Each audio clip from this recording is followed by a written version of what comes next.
Yeah. When we are talking about abdominal muscles, we can look at them from three parts. We can look at the anterior abdominal wall, lateral abdominal wall, and posterior abdominal wall. Yeah. Давайте.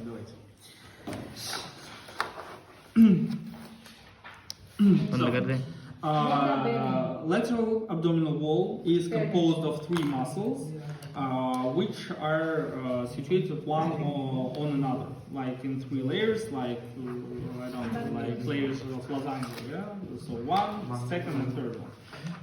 The outermost of them is called. Open the blue one. In the beginning.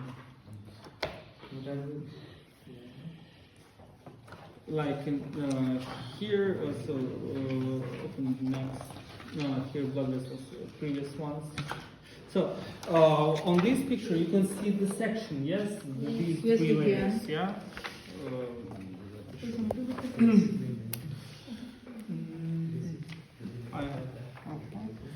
Most of the charts are the same as which edition is this? 7? It's 7. So, like in here, you can find these muscles are situated in three layers, and the outermost, you can see on this page,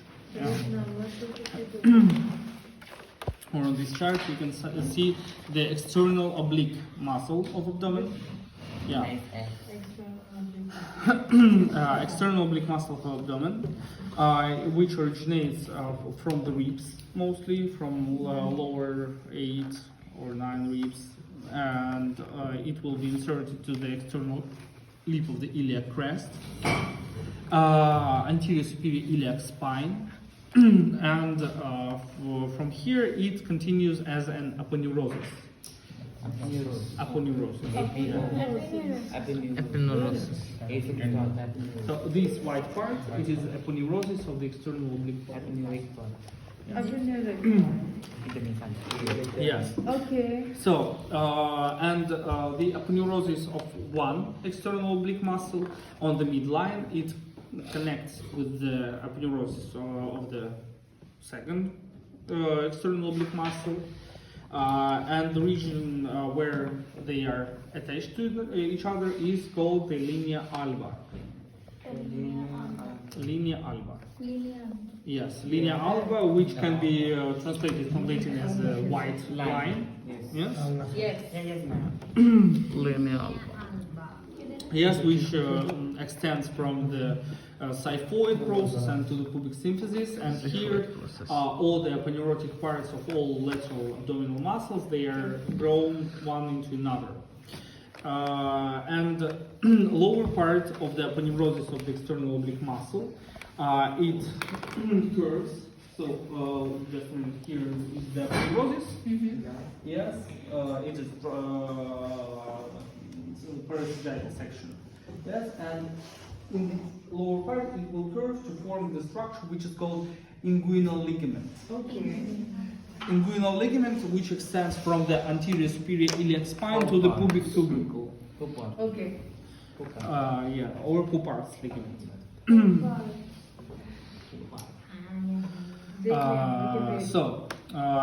the inguinal ligament, it serves as the lower wall of the inguinal canal. Also, it serves as the border between the pelvic part and abdominal part. And under the inguinal ligament, we will find such structures as the vascular lacuna and muscular lacuna, where different blood vessels and nerves travel from the pelvis and to the thigh. Like here, you can find under the inguinal ligament the vascular lacuna, and here will be the Inguinal conjoint tendon. Yeah, there will be.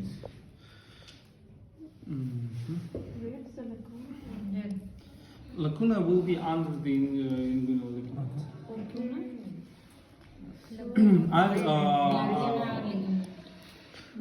Lacunal ligament is.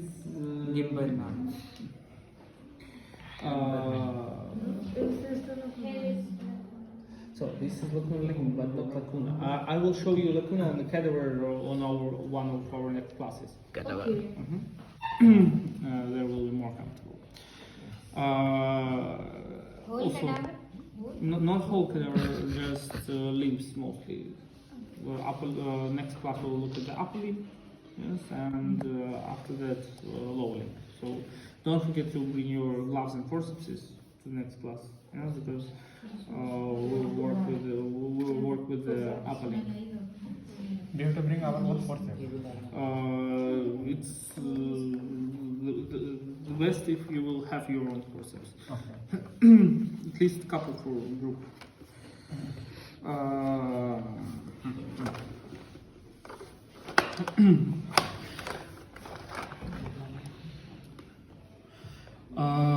So next, under the external oblique muscle, if we will remove external oblique muscle, under it we will find internal oblique muscle. Internal oblique muscle. You can find it on this chart. Internal abdominal oblique muscle. Yes. So internal oblique muscle, it originates from the intermediate zone of the iliac crest, from the inguinal ligament, its posterior 1/3, and also it will be attached to the lower ribs and continue as an aponeurosis, which will go to the linea alba. Yeah? There is one special feature of the aponeurosis of the internal oblique. So in upper 2/3 of the abdomen, internal oblique aponeurosis, it will be dissected into parts, and these two parts, they will cover the rectus abdominis muscle, this muscle. So, and under the external oblique, if we will remove internal oblique, we will find the transverse abdominis muscle. You can find it here, yes, in transverse abdominis muscle. Its fibers, they are passing transversely, and they mostly provide the compression on the abdominal organs, increasing the pressure inside the abdominal cavity, and which can be also useful through the defecation or expiration, depending on the situation. It originates on the backside from the thoracolumbar fascia, from the lower ribs, from the internal lip of the iliac crest, and also inserts to the linea alba. Also, these muscles, they forms the wall of the inguinal canal. So inguinal canal, it is a canal which passes from the internal orifice in the pelvis to the external orifice on the anterior inguinal canal. Yeah. So, for example, here you can find the here you can see the external inguinal ring, or here on this chart, Yes. external inguinal ring, and the internal inguinal ring is better visible on the internal surface of the abdomen. Let me find it. So, also on this chart you can see.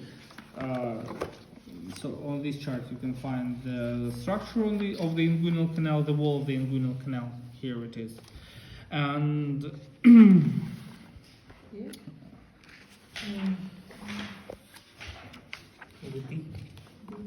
have you found it? Yeah, the deep inguinal vein. 62. So here you can find the deep inguinal ring on the anterior abdominal wall. So what are the walls of the inguinal canal? So mentioned that we again continue with this parasagittal section. Yeah, so we dissect it like here. Yeah. And how will we see these walls? So anterior wall is the aponeurosis of the external oblique. Yeah, aponeurosis of the external oblique. Lower it will be the inguinal ligament passing. Yes. So here we will find the content on this canal. Above the content we will find the internal oblique and transverse abdominis muscles. Internal oblique and transverse abdominis. And posteriorly, it will be uncovered with the transverse fascia. Transverse fascia. Fascia, which covers transverse muscle from the Fascia internals. lata. Not fascia lata. Facial lata is different. Look at this chart. You will find the layers. Yeah. Like. Yes. Yeah. Extra peritoneum. It covers it from internals. Okay, we got it. We have to study these. Yeah. Yes. And what is the content of the inguinal canal? In male, through the inguinal canal, the spermatic cord is passing. Spermatic cord. What is the spermatic cord? Spermatic cord, it is the complex of structures which includes vas deferens, testicular artery, testicular vein, vein and artery for the vas deferens, nerves to the testis and to the vas deferens, and the gastric muscle. In female, instead of the spermatic cord, we will find the teres ligament of the uterus. Teres ligament of the uterus. Teres ligament of the uterus. In female. Поздравляю. Вообще все сдали? Здравствуйте. Молодцы.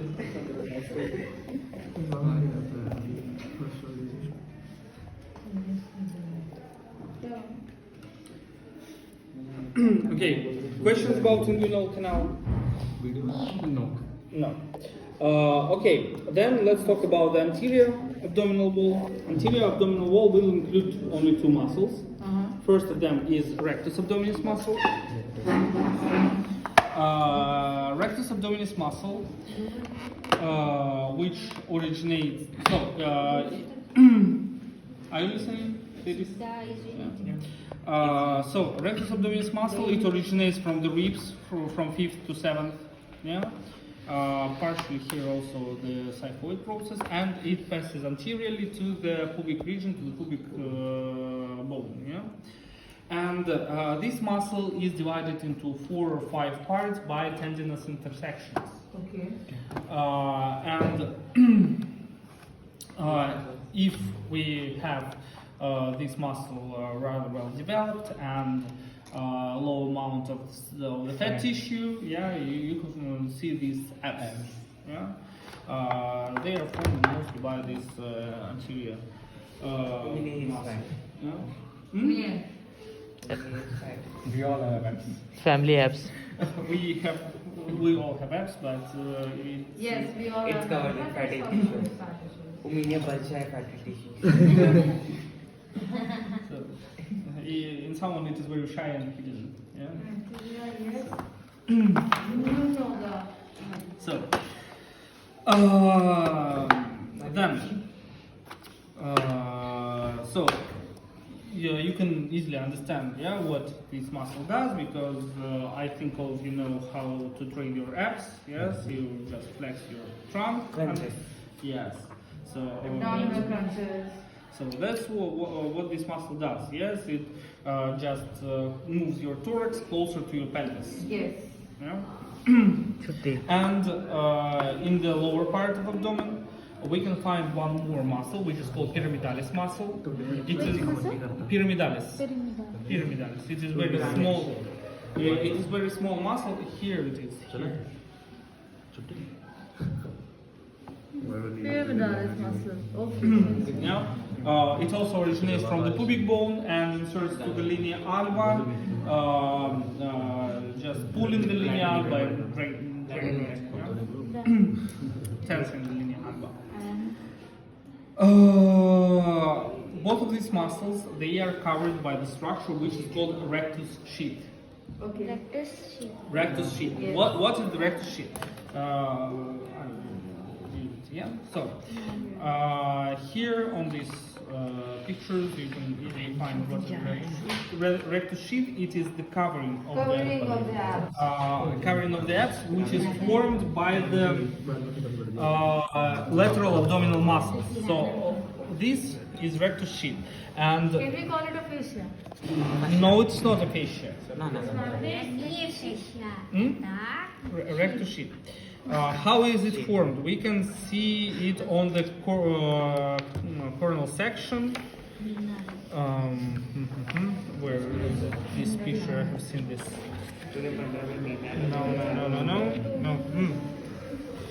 No. Look closer to this picture, yes? 255. Here. What? Ladies. 255? 255, look at this. That's so special. Yeah. On this picture, we can see the coronal section of the rectus abdominis muscles above the arcuate line and below the arcuate line. What is the arcuate line? It is the line where the aponeurosis of the lateral muscles change their direction. So if you will look on the superior section, you will find here what do we have? We have rectus abdominis muscles. Between them there will be linea alba, Yes. and laterally we will find the lateral abdominal muscles, like external oblique, internal oblique, and transverse abdominis muscle. Okay. And you can easily, internally it is covered by the transverse fascia and parietal peritoneum. Yeah. There. Internally here you can see the peritoneum and transverse fascia. Okay. Yeah. Here. Yeah. And anteriorly there will be the fat tissue and the skin. Okay. So it's easy. But pay your attention how the aponeurosis of the muscles pass around the rectus abdominis muscle. First of all, you can see the anterior layer of the rectus sheath, that it is formed by the aponeurosis of the external oblique, and anterior part of the aponeurosis of the internal oblique. Yes. And the posterior layer of the rectus sheath is formed by the posterior part of the Rectus. internal abdominis, internal oblique, and transverse abdominis, Yes. and also transverse fascia. But on the lower 1/3 there is an arcuate line present where the tendon, the aponeurosis, they change their pathway, yes, and all of them begin passing anteriorly to the rectus muscle. It can be seen on the inferior picture. So, and all the rectus sheath, its anterior layer, it's formed by the aponeurosis of all three muscles, and posterior layer of the rectus sheath in this region is formed only by the what's it called? Only by the transverse fascia. It is quite well visible on some. So on this picture you can see the arcuate line. Yes, how it is dissected. Yes? And There. so.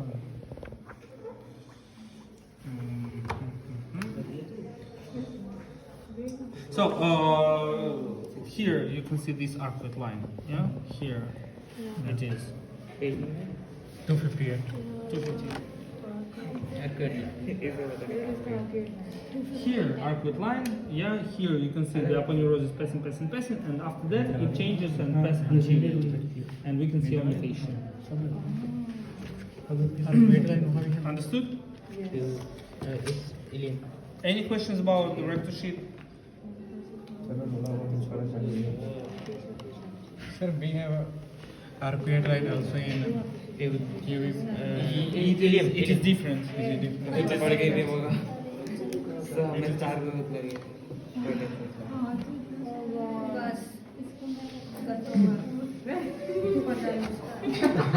Not yet. Also, we haven't spoken about the posterior abdominal wall. Posterior abdominal wall includes only one muscle. Okay. One muscle, which is called quadratus lumborum muscle. Look at your arteries.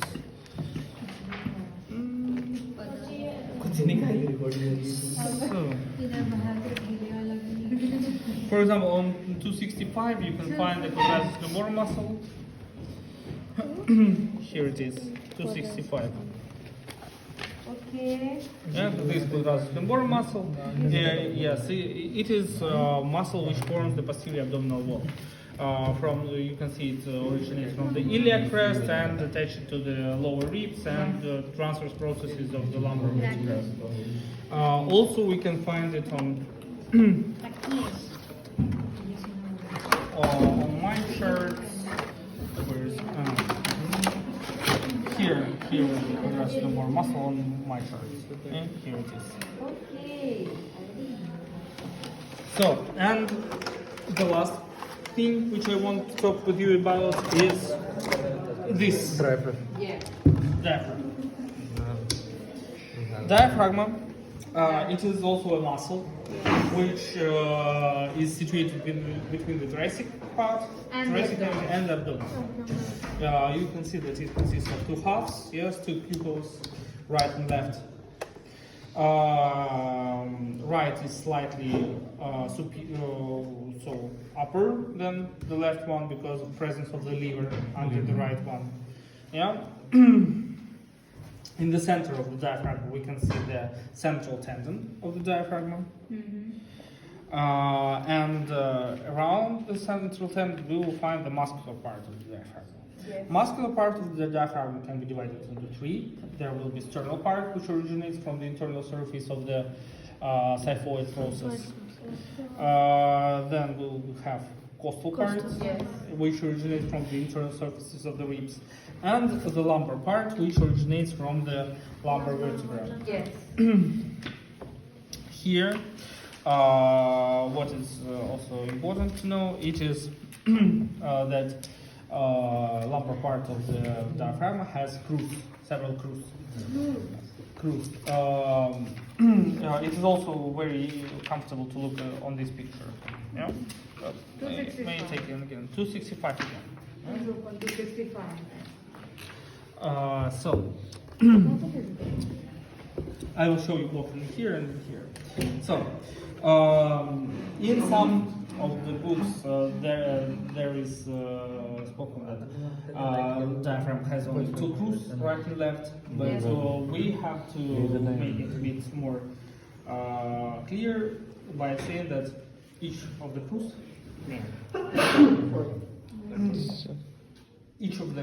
of the diaphragm, they have three parts: medial, intermediate, and lateral. Yes. Medial part, medial cruise, is located here. So this is medial cruise of the diaphragm. Here and here, right and left. Okay. And here they are on the picture. This and this. This and this. So, and here we can see that they originate from the bodies of the L2, L3 vertebra and passing upwards. First, they are decussating, forming the aortic hiatus. These two are the medial grooves.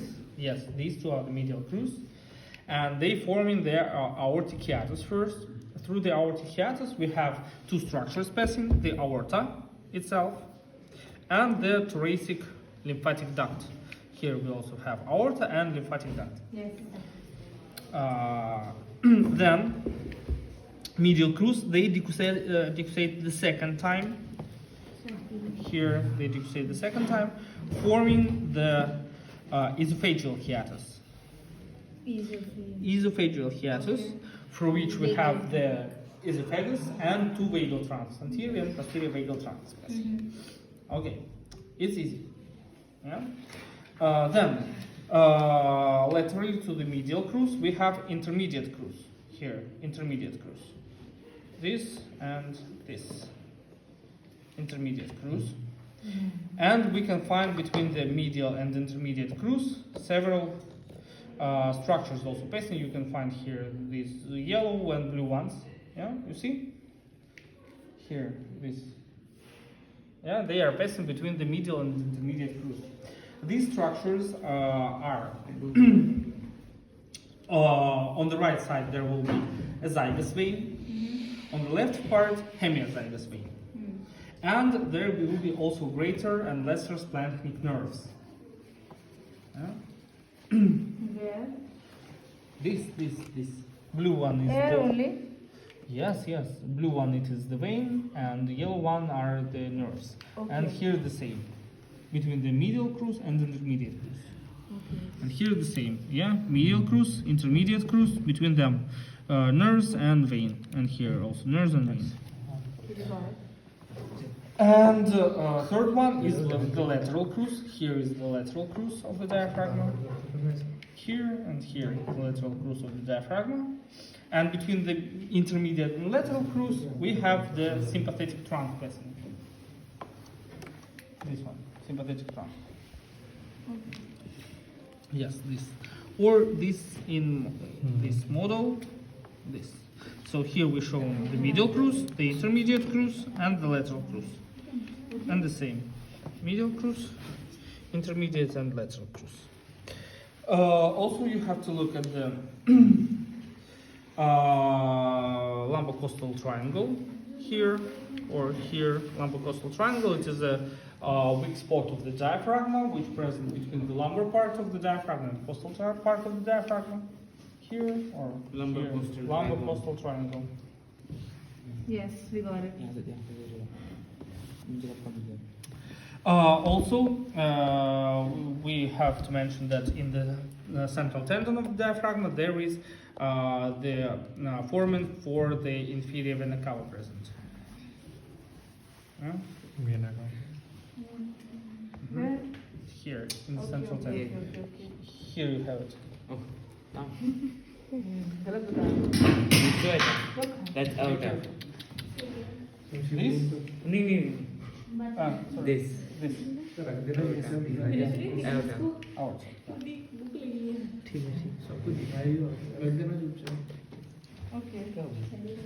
Screen पे ले चलेगा. Where? Yeah, this. And here we have the esophagus. Yeah. This is the esophagus. This is the esophagus, aorta, Aorta. and inferior vena cava should pass. Scaval foramen. Yeah, So, so vena inferior, cava. inferior vena cava. That's all. Questions? Okay. I suppose that's enough. Yes. Too much. Too much? Not so much. Very, very much.